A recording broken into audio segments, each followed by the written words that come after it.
Hello everyone and welcome to Self Love You. I am Jenna Ryan and today's topic is raising children with the narcissist. Okay? I have a special slant on this. I do not have kids and I have not been through a divorce with a narcissist. Well, I have been through a divorce with a narcissist but not with kids. But I am an expert on child development because of my own process. I'm not a licensed therapist, but I have some great advice for you if you are raising, co-parenting with a narcissist person. Okay, a narcissist person will abuse, okay? When they're not trying to get the child on their side, which can also happen, that's not what I'm here to talk about.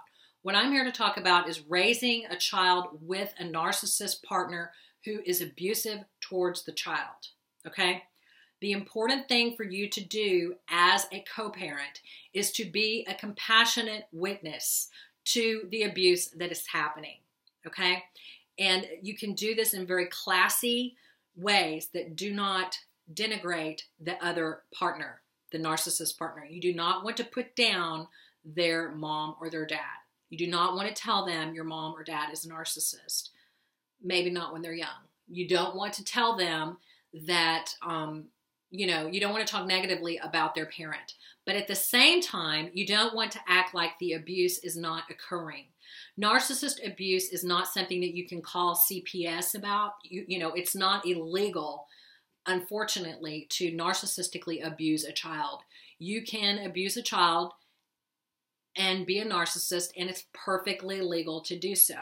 However, it's not good for the child. It's detrimental to the child. It's a lot of times narcissists neglect their children. They compete with their children and they tear their children to shreds. They use their children as narcissistic supply. They have the golden child. They have the silent child. They have the scapegoat, and each child is treated in a different way by the narcissist. It's important if your child is, the scapegoat or something like that. Woo! It is so important that you serve as a compassionate witness. And by this, I mean you let them know, hey, I see you. And I see what's happened, and I see what happened, and I see, are you okay? How are you feeling? A lot of times parents don't want to think about, their children being abused by a narcissist or anything because they want to just skip over it because it hurts them so bad. It hurts so bad to think that your child is being abused that it's easier to just pretend like everything is okay rather than to stop and to deal with it with the child. So you've got to stop and deal with it with the child, and I'm going to tell you why in a minute. And a lot of times the child acts like nothing's wrong. The child will adapt. The child will actually dissociate, but you don't know this at the time, and they'll act happy. They may even say something like, what? Nothing. No, it's fine. It's fine. Everything's fine. Kids are really resilient, and their brains are wired to protect them so that they can adapt and grow and don't collapse and lose their mind and go, bonkers. So their minds are very protective of them. But I will tell you that if you look at Alice Miller's book, she has a lot of books that are wonderful about, child abuse recovery and the child, how the child is the pedantic child and how the child is, silenced and things. And so I can't think of it all right now because I need to think of it right now. So anyway, but Alice Miller's books, she talks about how, if you can just have one witness outside that saw it, that can kind of serve as a marker, like, are you okay? That was not right. The fact that your mom just, beat your butt in front of all your friends with the belt, that was not right. That happened to someone when I was a kid. The fact that your mom just totally chewed you out for dropping the baton, or the fact that your mom was not there for you and didn't feed you this whole week, that I'm sorry about that. Just one compassionate witness, one person that validates that pain can actually help the child when they are older, because a lot of times this abuse, it doesn't come out until they're older, and they don't begin to heal until after they're older, in their 30s, 40s, 50s, 60s. But if they can remember one compassionate person that stood there and stood by them and remind them that, hey, something's off, then it can help them process the healing later better. So that's why if you see a child being abused at, at a restaurant, okay, like one time I saw this child being hit with a fork at a restaurant. And I walked up to the lady and I was like, that is not right. That is not right for you to hit that child, I was mad, with a fork.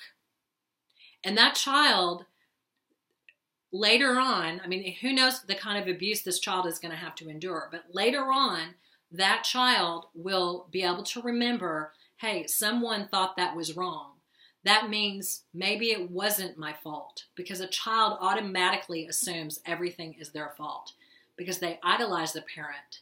And so that's why it's so important that you have someone who is compassionate and witnessing the abuse and able to validate it. Nothing is worse than growing up in a family where you're being continuously abused in any way, shape, or form. Physically, emotionally, spiritually, sexually, any kind of abuse where everyone denies it's actually happening. Everyone pretends like everything's okay. The elephant in the room is not there. Everything's great. That is the worst way to be, because the child will not know that they were abused, and really they know inside, but they can't bring it forward, and because no one believes them. And it's really sad to be a kid and have no one believe you when you're being blatantly abused. And whenever you go to healing later on in life, you get really ticked off because you realize that nobody listened to you. But you do remember those people that actually heard you. Those few people, usually there's very few, because child abuse, there's a lot of stigma around it. Emotional abuse, there's stigma. Parents in our culture are worshiped. They are, the child is always wrong, and children are treated like property. And so children don't have rights. So that's why it is so important that a parent comes in, or another witness, or even an aunt, an uncle, or someone says, God, this is not right. Something's messed up here. The narcissist is likely to abuse the child. If it's a covert narcissist, it will be covertly abused. A covert narcissist will allow a child to be abused by their partner. And that's abuse in and of itself. So this is about child abuse, and this is about co-parenting with a narcissist, because there's likely to be abuse that occurs. However, I want you to understand that a child can overcome narcissist abuse if they have someone who witnessed it and can help them feel worthy. When it starts getting them is when they feel like it was their fault, and they don't see a compassionate witness that can't see that really it's not their fault. If they can see it's not their fault, they can make it out of the mire. If they think it's their fault, they're going to grow up feeling less than.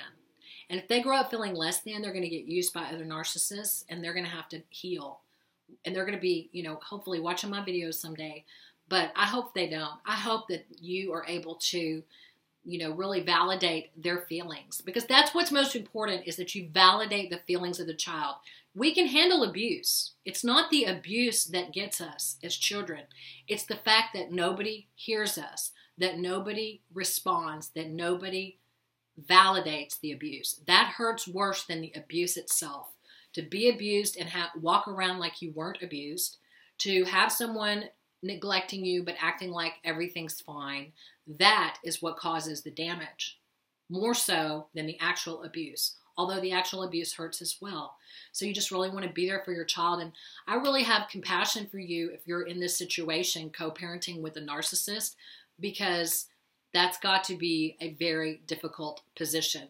Anyway, that's all I have to say for today. And I'm very sorry if that's where you're at, but good luck. And I'll talk to you soon.